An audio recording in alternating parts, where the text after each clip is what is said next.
था और कल के अखबार में शायद 5 रुपए में पट्टे देने की बात आई, तो अखबार वाला जो भी होगा उसको ये सोचना चाहिए, डायरेक्ट मेरे पर आरोप कर रहा था कि पंचायत राज मंत्री ने ये करा दिया। ये मेरा काम है कि मेरे साइंस होता है क्या? उसने डायरेक्ट मेरे ऊपर आरोप लगाया कि उसने ऐसा करा दिया, 5 रुपए पट्टे दिला दिए। तो मैं तो ये कहना चाहता हूँ कि जिस जमीन की बात कर रहे हैं करोड़ों रुपए की, अरे वो आ जाए विधायक वही ले ले, 10-50 लाख रुपए में जमीन को दे दूं, कंस्ट्रक्शन का पैसा लगा वो दे दे, वो ले ले उसको। पर लेकिन वो जमीन आज से नहीं, 97 की तो रसीद से, 97 से तो हमारे पास रसीद है, पेनल्टी जमा है, और वो हमारी पुश्तैनी जमीन है, हमारे खेत के पास जमीन है। आप लोग भी कुछ गांव से विरासते होंगे, तो जो जमीन होती है खेत के पास में, उसके पास में पहाड़ हो, तो वो वाला एरिया किसका कहलाता है? उसी का कहलाता है, कोई दूसरे का नहीं कहलाता। तो वो जमीन हमारी है। तो 1 नंबर और 11 नंबर का हम बरसों से पैसा देते आ रहे हैं, जमा कराते आ रहे हैं। वहां पर हमारा कच्चा मकान है, आज भी छान की झोपड़ी एक पीछे की साइड आज भी बनी हुई है बरसों से। तो उस जमीन के लिए कह रहा है विधायक गैर मुमकिन पहाड़ था, उसको सवाई चक करा दिया। तो सवाई चक करा दिया, राज्य सरकार आबादी विस्तार हो गया, सारी कार्यवाहियां ग्राम पंचायत की हो गई। वो तो अधिकारियों ने क्या किया है कि हमारे सरपंच से तो कुछ पूछा नहीं है, उसको पता था कि भाई ये रमेश मीना का ग्राम पंचायत का आदमी है, उनका आदमी है, तो इसको सस्पेंड करो।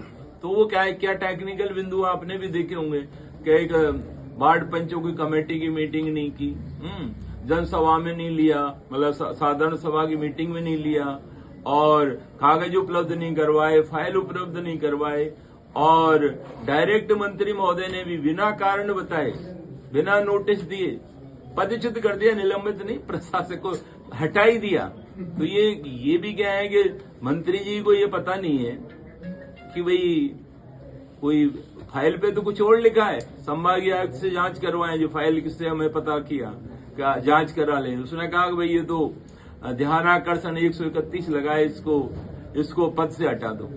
तो पद से हटा दो भाई, तुम्हारी मर्जी हो कर दो, किसी को जेल की सजा बोल दो, फांसी की सजा बोल दो। बेलगांव में मदन लाल दिलावर मर्जी जो बोल देता है, किसी की मुंडी लटका दूंगा, किसी का क्या कर दूंगा, कभी कुछ भी बोल देता है।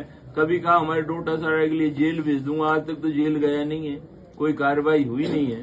तो इस तरह की अनगल बातें करना, और क्या मंत्री बन गया? तो मंत्री का एक सिस्टम होता है, एक लोगों से बात करने का, काम करने का एक तरीका होता है, कि न्याय देने का एक शपथ लेते हैं कि भाई मैं किसी प्रकार का किसी से भेदभाव नहीं करूंगा, किसी रिश्तेदारों या किसी के उस सिस्टम में नहीं आऊंगा, मैं बिल्कुल ईमानदारी से काम करूंगा। तो विधायक और मंत्री अपनी मर्यादा भूल गए, अपनी शपथ भूल गए, और ये लोगों को लूट रहे हैं और खा रहे हैं। तो इस संदर्भ में मैं कहना चाहूंगा आपसे कि ये 3 लेटर हैं राज्य सरकार के, जहां से अलॉटमेंट हुआ है। ये केएल स्वामी ने कलेक्टर को भेजा है, और फिर उस समय सिद्धार्थ जी थे, उन्होंने ये आदेश कलेक्टर के माध्यम एसडीएम को गया है। और ये जमीन उससे पहले ये आदेश अपने राजन सिंह शेखावत 3 कलेक्टरों के माध्यम से राज्य सरकार से और ग्राम पंचायत से बाकायदा स्तर से डिमांड की गई। डिमांड के आधार पर आबादी विस्तार हुआ है, आबादी विस्तार भी हुआ है। इन लोगों का आरोप है कि 6 भाइयों को दे दिया। अरे हमारी जमीन हमारे पास रही, गांव का लोग आएगा बसने वहां पर? कौन आएगा? हम ही रहेंगे वहां तो, और हम ही पेनल्टी देते आ रहे हैं। तो ये चीजें क्या है कि जिस तरह विधायक ने आरोप लगाए, तो ये तो हो गए आपके 3 लेटर, राज्य सरकार की अनुमति से ये सब काम हुआ है। चौथा सबसे बड़ी बात है कि ये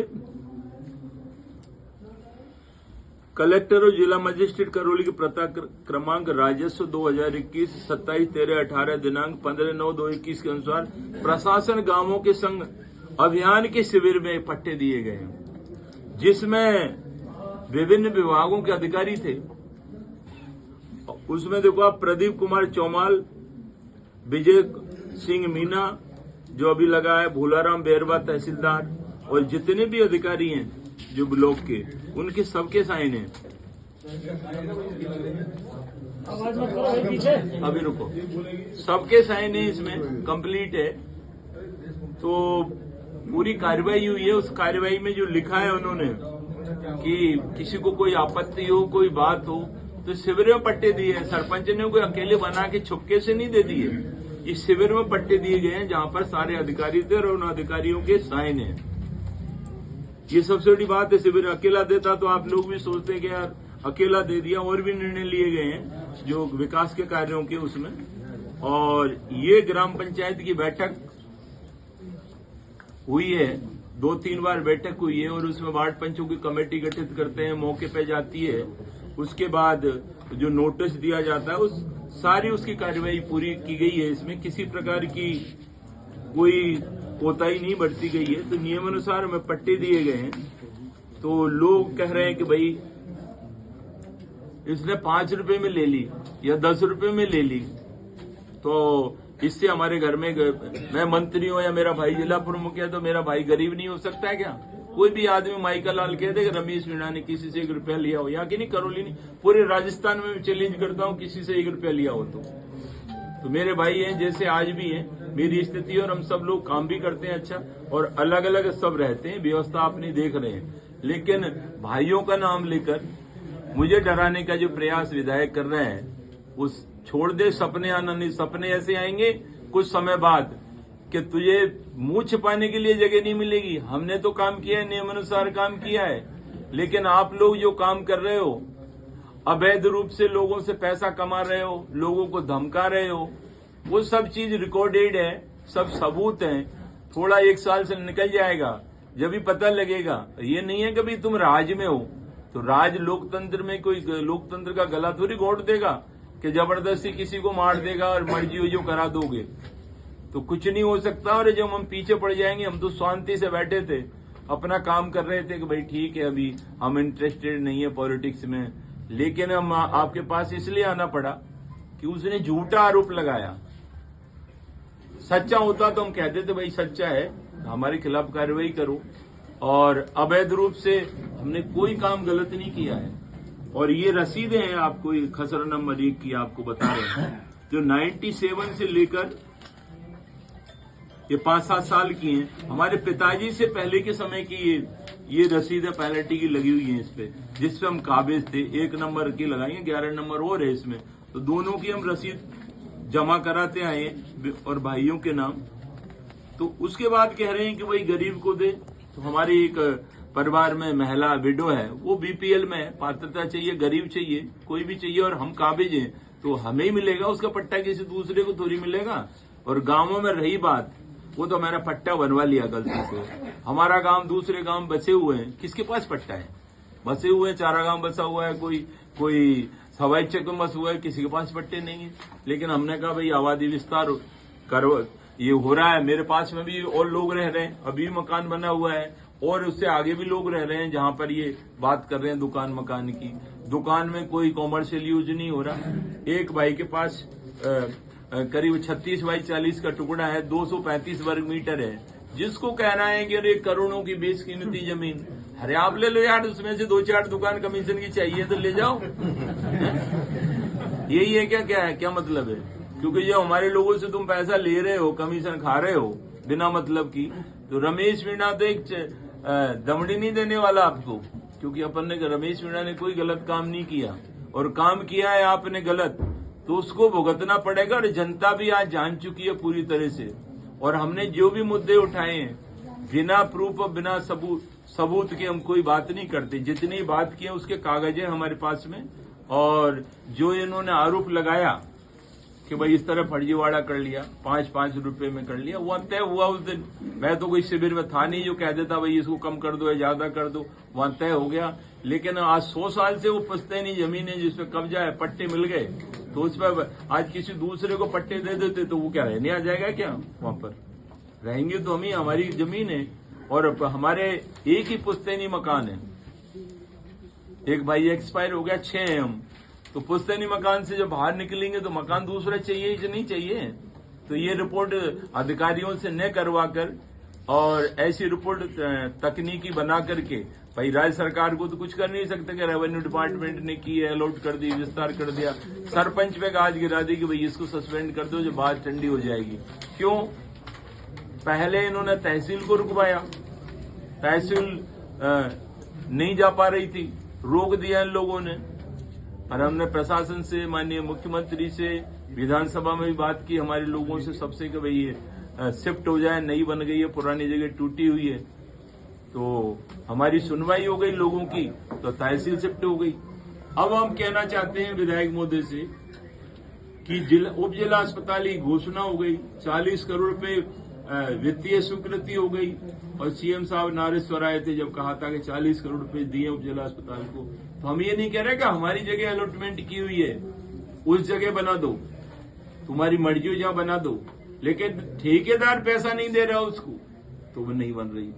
तो बड़े अचंभे की बात है कि ऐसा भ्रष्ट एमएलए, मैं तो चर्चा भी नहीं करना चाहता उससे, उस रोज भी कहा था कि एमएलए तो है हमारा, पर छोटा हो गया, भ्रष्टाचार करता है, गरीबों को सताता है, वो छोटा होता है, बड़ा नहीं होता है। तो हम तो अभी भी कहने चाहते हैं कि सुधर जाओ। हम आने वाले समय में आज क्या है, कलेक्टर को ज्ञापन देंगे, उसके बाद में समय लेंगे उनसे कि भाई न्याय हमें मिले। अगर हम दोषी हैं तो हमारे खिलाफ कार्रवाई हो। कोई भी केस में हम ये नहीं कहते कि भाई हमने कोई नहीं किया, आप लाओ सबूत, हमारे खिलाफ कार्रवाई करो। लेकिन जबरदस्ती दादागिरी जो विधायक कर रहा है राज के नाम पर, मुख्यमंत्री के नाम पर, वो किसी भी कीमत पर नहीं होने देंगे। तो एक बार हम यहाँ कलेक्टर से मिलेंगे और ज्ञापन देने के बाद में टाइम लेंगे, और जरूरत पड़ी तो हम माननीय मुख्यमंत्री से मिलेंगे कि आपका विधायक आपकी पार्टी को और आपको बदनाम कर रहा है, ऐसे विधायक पर अंकुश लगाया जाए। और माननीय प्रधानमंत्री नरेंद्र मोदी जी को भी चिट्ठी लिखेंगे, पत्र के माध्यम से सारे रिकॉर्ड उनको उपलब्ध करवाएंगे कि ऐसे आदमी की जो अनियमित रूप से संपत्ति अर्जित की है, जो इनका कोई ऐसा जरिया नहीं है, और एक साल में इनकी इतनी संपत्ति बढ़ गई कि 100 करोड़ पे जा रही है। तो ऐसे तो इनका टारगेट है, इनको लोग कहते हैं 1000 करोड़ कमाने, अब 100 करोड़ तो कमा लिए। तो लोगों को लूटोगे, खाओगे, क्या करोगे? 3 साल बाद ही या 4 साल बाद कुछ नहीं होगा, सबको न्याय मिलेगा, सब जांचें होंगी। जो दोषी अधिकारी हैं वो अंदर पड़े रहेंगे। तो मैं अधिकारियों को पुनः चेतावनी देना चाहता हूं कि ईमानदारी से काम करें, अच्छा काम करें। हम आज तक किसी अधिकारी के पास नहीं गए हैं काम के लिए कि हमारा काम कर दो, ये कर दो।